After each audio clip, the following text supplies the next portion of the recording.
Meme culture दुनिया का हालिया इन्वेंशन है। अभी कुछ एक साल पहले ही ये ट्रेंड पैदा हुआ और फिर देखते ही देखते सर्वव्यापी हो गया। कहीं सुनी देखी हर बात अब मीम बन जाने के खतरे के जेर साया रहती है।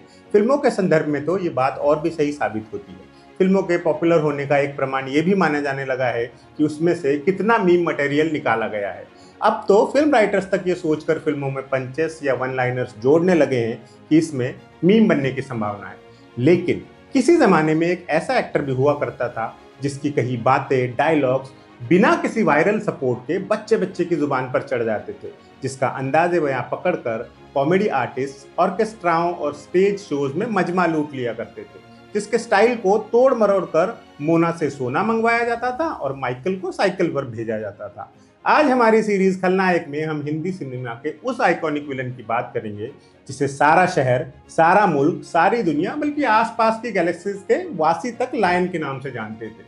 अजीत उर्फ हामिद अली खान।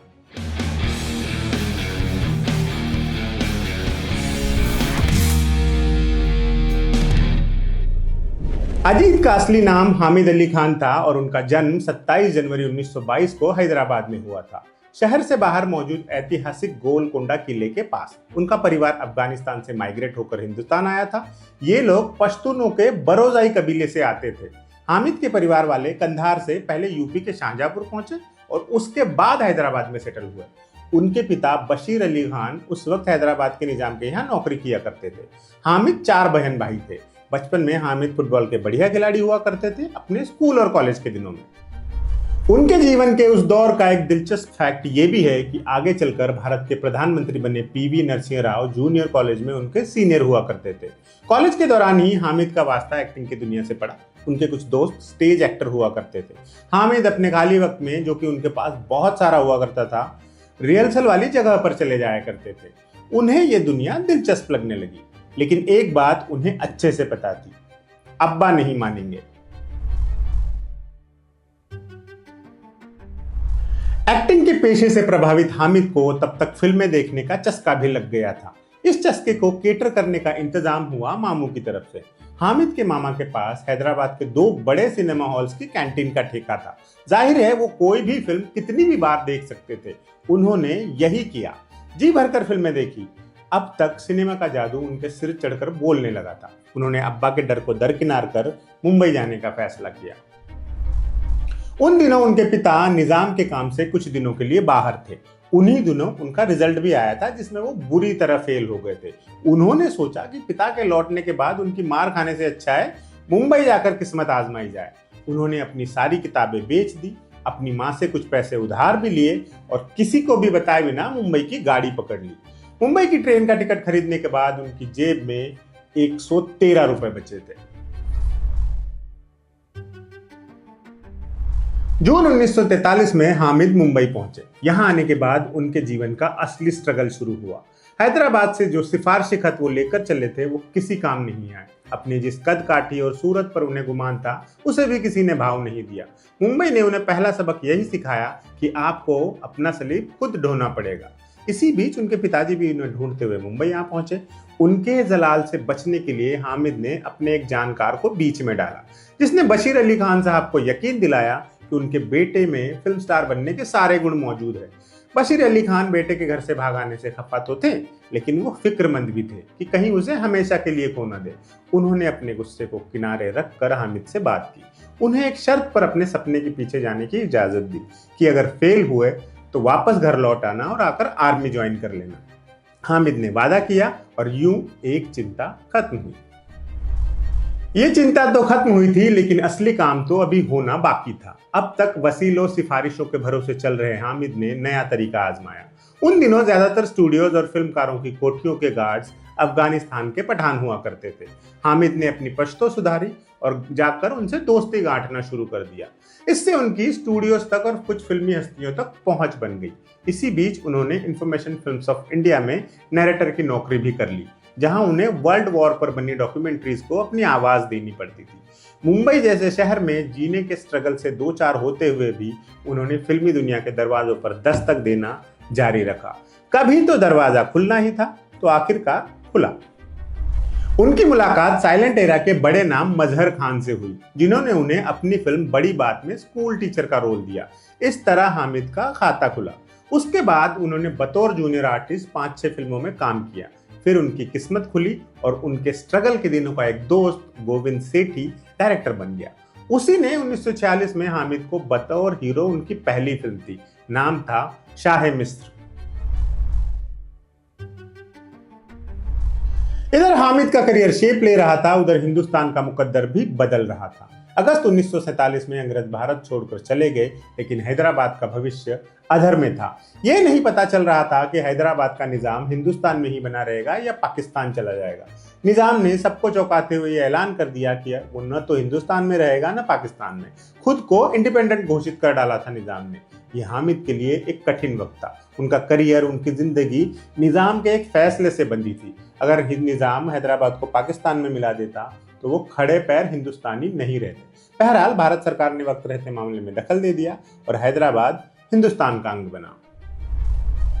हामिद अली खान को अजीत बनाया था उस जमाने के मशहूर डायरेक्टर अमरनाथ गेलाराम खेत्रपाल उर्फ के अमरनाथ ने। उन्होंने 1950 में उनके साथ मधुबाला को लेकर एक फिल्म बनाई थी, बेकसूर। उसी दौरान उन्हें लगा कि हामिद अली खान काफी लंबा नाम है और फिल्मों के मिजाज का है भी नहीं। उन्होंने ही हामिद का नया नामकरण किया अजीत, जो आगे चलकर हिंदी सिनेमा में अमर होने वाला था। शाह मिस्र के बाद अजीत ने कई फिल्मों में लीड रोल किए, जिनमें बेकसूर, जीवन साथी, मिलन, मेहंदी, बड़ा भाई, Moti Mahal, Hulagu, tower house, नास्तिक जैसी दर्जनों फिल्में शामिल थी, जिनमें से सिर्फ एक फिल्म सुपरहिट रही, नास्तिक।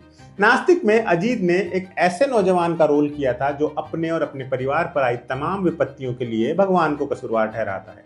इसी फिल्म में कवि प्रदीप का लिखा वो मशहूर गाना था, देख तेरे संसार की हालत क्या हो गई भगवान। नास्तिक में अजीत के साथ लीड रोल में नलिनी जयवंत थी, जिनके साथ अजीत ने आगे चलकर 10 और फिल्में की। इससे पहले कि हम अजीत के विलेन वाले फेज की तरफ बढ़े, यहाँ उनकी एक फिल्म का जिक्र करना ठीक रहेगा। 1962 में एक फिल्म आई थी, टावर हाउस। इसमें अजीत के साथ शकीला लीड रोल में थी। ये फिल्म अजीत की एक्टिंग स्किल का शानदार नमूना थी। इसमें अजीत ने एक ही फिल्म में कई सारे किरदार निभाए थे, जैसे एक प्रिंस, एक अदीब, भिखारी वगैरह वगैरह। इन सब किरदारों में उन्होंने बात करने के लहजे से लेकर चलने फिरने के तरीके तक में वेरिएशन दिखाया। इस फिल्म का एक गाना काफी मशहूर हुआ था, ऐ मेरे दिले नादा तू गम से न घबराना। इसी जगह भारतीय सिनेमा के मैग्नम ओपस मुगले आजम का जिक्र भी लाजमी हो जाता है। इसमें अजीत ने राजपूत कमांडर दुर्जन सिंह का रोल किया था। कहते हैं कि अजीत का मुगले आजम में काफी लंबा रोल था, लेकिन एडिटिंग टेबल पर कट गया। फिल्म पहले ही काफी लंबी हो चुकी थी। उनके कई सारी प्रभावशाली सीन कैंची की भेंट चढ़ गए। खैर, लीड रोल्स के बावजूद वो मुकाम न मिल पाने से चिंतित अजीत को उनके दोस्त राजेंद्र कुमार ने नई राह दिखाई। उन्होंने ही अजीत को सलाह दी कि उन्हें विलन वाले रोल्स करना शुरू कर देना चाहिए। ये बात अजीत भी समझते थे कि हिंदी सिनेमा में हीरो का करियर छोटा हुआ करता था। उनके मुकाबले विलन और कैरेक्टर आर्टिस्ट लंबे समय तक बने रहते थे। उन्होंने एक साउथ इंडियन फिल्म में विलन के रोल से अपनी नई जर्नी का श्री गणेश किया। फिर आई सूरज।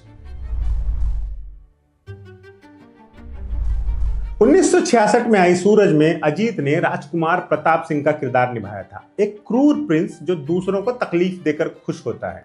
ये एक ऐसा खलनायक था जो चीखता चिल्लाता नहीं था, शांत आवाज में बात करता था, लेकिन जिसकी दहशत का कोई और छोर नहीं था। दर्शकों को उनका ये रूप बहुत पसंद आया, उनकी गाड़ी चल पड़ी। अपनी खलनायकी के शुरुआती दौर में उन्होंने ऐसे किरदार खूब निभाए, फिर समय के साथ उनके किरदारों में बदलाव आता गया। अजीत हॉलीवुड की फिल्मों को बड़े चाव से देखा करते थे। वहां की फिल्मों से उन्होंने कई सारी चीजें सीखी और उन्हें हिंदी फिल्मों में इंप्लीमेंट किया। वो फैशनेबल कपड़े पहना करते थे, स्टाइलिश चश्मे लगाते थे और सिगार या पाइप पिया करते थे। धीरे धीरे बोलना, किरदार में लापरवाही भरना और बर्फ की ठंडक जैसा लहजा इख्तियार करना उनका सिग्नेचर स्टाइल बन गया। दर्शकों ने इसे खुले दिल से सराहा। जल्द ही खलनायकों की भीड़ में उनका अलग मुकाम बन गया। इसके बाद अगले 2.5-3 दशकों तक उन्होंने कई फिल्मों में दुष्ट आदमी के किरदार निभाए। सभी फिल्मों के नाम लेने बैठेंगे तो एपिसोड की लेंथ डबल हो जाएगी। मुख्तसर में कुछ नाम बता देते हैं, जैसे प्रतिज्ञा, जुगनू, देश परदेश, छुपा रुस्तम, राज तिलक, खुदा कसम, खोटे सिक्के, राम बलराम, खून और पानी वगैरह वगैरह। 3 बड़ी फिल्मों के नाम इनमें नहीं है, उन पर एपिसोड के आखिरी सेगमेंट में बात करेंगे। भरपूर शोहरत मिलने के बावजूद एक मामले में अजीत काफी बदकिस्मत रहे। उन्हें वी शांताराम, राज कपूर, महबूब खान, गुरुदत्त और बिमल रॉय जैसे बड़े डायरेक्टर्स के साथ काम करने का मौका नहीं मिला। 70 के दशक के बड़े नाम मनमोहन देसाई, मनोज कुमार और फिरोज खान ने भी उन्हें कभी अपनी फिल्मों में नहीं लिया। सुभाष घई ने अपनी पहली फिल्म कालीचरण के बाद उन्हें कभी रिपीट नहीं किया। इसी तरह प्रकाश मेहरा ने भी उन्हें जंजीर में तो लिया, लेकिन उसके बाद दोबारा उनके साथ काम नहीं किया। बी.आर. चोपड़ा ने अजीत के साथ सिर्फ एक फिल्म की, नया दौर। यश चोपड़ा ने भी एक ही फिल्म की, आदमी और इंसान। हाँ, देवानंद और चेतन आनंद ने जरूर उन्हें भरपूर काम दिया। जैसा कि हमने शुरू में ही बताया, अजीत ब्रांड जोक्स कई दशकों तक लोगों की बोलचाल का हिस्सा रहे। कुछ तो उनको फिल्मों के असली डायलॉग थे और कुछ लोगों ने अपनी तरफ से बना लिए थे। कुछ एक मुलाहिजा फरमाइए। मोना, इसके दोनों हाथ रंग दो। क्यों बॉस? बेवकूफ, जब पुलिस यहाँ आएगी इसे रंगे हाथ गिरफ्तार कर लेगी। या फिर वो, माइकल, इसके दोनों हाथों में घड़ी बांध दो। क्यों बॉस? बेवकूफ, ये घड़ी दो घड़ी का मेहमान है। एक और सुन लीजिए। माइकल, इसके साइड में सुई चुभोकर इसे मार दो। क्यों बॉस? बेवकूफ, ये सुसाइड का केस बन जाएगा। या फिर वो, इसको लिक्विड ऑक्सीजन में डाल दो, लिक्विड इसे जीने नहीं देगा और ऑक्सीजन इसे मरने नहीं देगा। ऐसे दर्जनों जोक्स बने जिन्हें लोग उनके अंदाजे बयां की नकल करते हुए पेश किया करते थे। जावेद जाफरी ने इसी की तर्ज पर कुछ एड्स डिजाइन किए थे जो बहुत पॉपुलर हुए। आज भी गाहे बगाए आपके आसपास कोई न कोई ऐसा आदमी जरूर निकल आता है जो अजीत की टोन में कोई पीजे मारने लगता है। मिड 80s के बाद अजीत हैदराबाद लौट गए। वहां खेती किसानी और बागबानी करते हुए सुकून की जिंदगी जीने लगे। कुछ साल ये सिलसिला चला भी, लेकिन मुंबई की मोहब्बत ने उन्हें फिर से बुला लिया। 1992 में पुलिस ऑफिसर नाम की फिल्म से उनकी दूसरी पारी शुरू हुई, जो ज्यादा लंबी चली नहीं। इस पारी में उन्होंने जिगर, आदमी, शक्तिमान, आतिश, आ गले लग जा, गैंगस्टर और क्रिमिनल जैसी फिल्में की। इनमें से जिगर हमारी बचपन की फेवरेट फिल्म हुआ करती थी, जिसमें उन्होंने बाबा ठाकुर नाम के एक मार्शल आर्ट टीचर का रोल किया था, जो अजय देवगन को मार्शल आर्ट सिखाता है, खास तौर से वो आंख बंद करके फाइट करने वाली विद्या। मिथुन की आदमी में उन्होंने त्रिकाल नाम के गैंगस्टर का रोल किया था, जो बड़े दमदार डायलॉग मारा करता था, जैसे ये अजीब मुल्क है, यहाँ माए बुजदिल बेटों के नाम भी बहादुर रखती है। उनकी आखिरी फिल्म थी 1995 में आई क्रिमिनल। यहां तक आते आते उनका शरीर थकने लगा था। वो कुछ दिन रेस्ट करने के इरादे से हैदराबाद लौट गए। 4 महीने रेस्ट किया भी, उन्हें फिर से मुंबई की तलब लगने लगी। उन्होंने मुंबई जाना तय कर लिया। बस जाने से पहले कुछ रूटीन हेल्थ चेकअप करने थे, वो किए। उन्हें कुछ अस्वस्थ सा महसूस हो रहा था तो उन्हें हॉस्पिटलाइज किया गया। 2 दिन बाद उन्हें तगड़ा हार्ट अटैक आया और 21 अक्टूबर 1998 को सूरज ढलने के वक्त वो ये दुनिया छोड़ गए। अजीत नहीं रहे, लेकिन उनका किया अथाह काम हमारे साथ हमेशा हमेशा है। उनके कई रोल ऐसे रहे जिन्हें आराम से कालजयी कहा जा सकता है। उन्हीं में से 3 किरदारों पर बात करेंगे जिनका जिक्र करना हमने अब तक टाला हुआ था। 70 के दशक में हमारी फिल्मों का विलन बदल रहा था। अब वो साहूकार, लाला या महाजन नहीं रहा था, स्मगलर, कालाबाजारिया वगैरह वगैरह हो गया था। इसी दौर में रिलीज हुई सलीम जावेद और अमिताभ की शाकार फिल्म जंजीर। 1973 की जंजीर में अजीत ने सेठ धर्मदयाल तेजा का रोल किया था, जो शॉर्ट में तेजा के नाम से कुख्यात था। कहते हैं कि इस फिल्म के लिए अजीत ने प्रोडक्शन हाउस के नहीं बल्कि खुद के कपड़े पहने थे। Hollywood type stylish villain portray करने के लिए उन्हें दिलीप कुमार जैसे दिग्गज ने व्यक्तिगत रूप से बधाई दी थी। इसी साल आई यादों की बारात में उन्होंने शाकाल का रोल निभाया। ये किरदार भी सलीम जावेद ने ही लिखा था। शाकाल एक चोर कम स्मगलर कम उद्योगपति है, जो हमारे 3 हीरोज की बर्बादी के लिए जिम्मेदार है। शाकाल एक क्रूर शख्स है जो एक कपल को गोली से उड़ाकर उनके बच्चों को अनाथ कर देता है। देश से कीमती मूर्तियां और हीरे जवाहरात चुराकर उन्हें विदेश में रॉबर्ट जैसे लोगों को बेच देता है। तेजा की तरह शाकाल भी बहुत कामयाब रहा। कालीचरण अजीत के करियर का कोहिनूर है। इसमें उन्होंने दीनदयाल और लायन की ड्यूअल आइडेंटिटी वाला किरदार निभाया था। एक तरफ ये शख्स शरीफ आदमी है, समाज का आधार स्तंभ दीनदयाल है, वहीं दूसरी तरफ लायन नाम का खतरनाक अपराधी है, जिसने डीएसपी प्रभाकर जैसे एक ईमानदार पुलिस अफसर को बेरहमी से मार डाला है। इसी फिल्म में अजीत ने वो कालजयी फिक्रा बोला था जो गब्बर के कितने आदमी हैं जितना ही मशहूर हुआ, सारा शहर मुझे लायन के नाम से जानता है।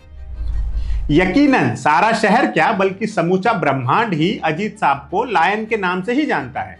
हिंदी सिनेमा को इतना रिच कर जाने वाले इस महान कलाकार को सलाम रहेगा। आज के एपिसोड में इतना ही। अगले हफ्ते फिर मिलेंगे। आप देखते रहिए एम बोले तो।